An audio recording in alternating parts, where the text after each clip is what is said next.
So my name's Katie. I am a 38-year-old masculine of centre butch, I suppose. I grew up in the Blue Mountains and I'm totally pumped to be part of this project. The girls at school, I mean young, kindergarten, year one, and they'd all be doing each other's hair and that type of thing, and I would think, how do they know how to do that? Thinking that just by osmosis that they knew how to do these skills, and not realising that femininity is actually something that's practiced and learned, and skills that are taught, and I just never learned them because I wasn't interested. Always felt like a tomboy. Yeah. As a kid, it was difficult because, of course, there's always the pressure from, external forces that you should be presenting in a more feminine way, and you should be dressing in a certain way and carrying yourself in a very gendered, feminine way. And I can remember one instance where, I always liked to wear my hair out, and, sometimes I'd wear a bandana in an Axl Rose sort of gesture. And my auntie, and I must have been only 7 or 8, my auntie gave me some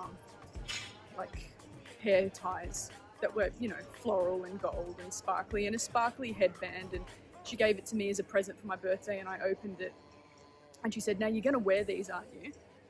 And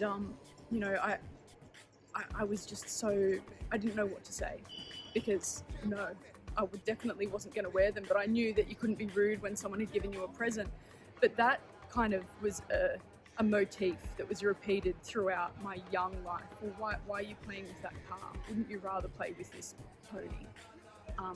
Or even at school, where the children were even taught to police other people's gender presentations. So the girls in my kindergarten class would say, "Why are you playing with that? That's boys' toys, or those are boys' things." So it's difficult, I think, stepping out of, traditional gender roles and what is expected of the body that you're given. It was very difficult.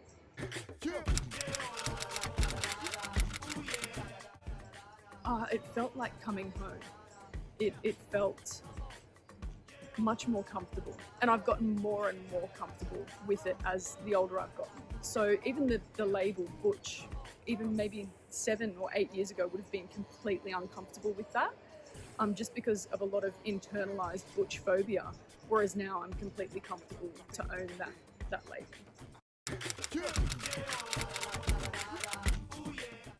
Being butch to me means it's a subversive identity, because it's about challenging a traditionally gendered aesthetic and expanding the possibilities for what you can do with a cis female body, and inhabiting spaces that are, reserved or have traditionally been reserved for people with a cis male body, and playing with that.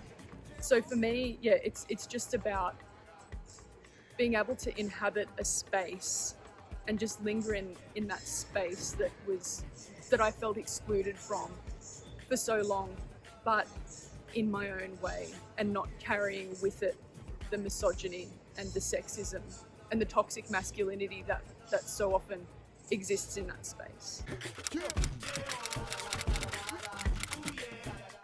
Wow.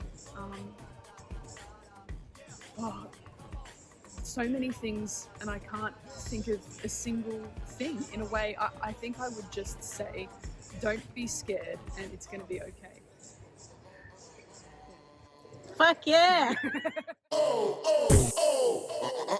Yeah.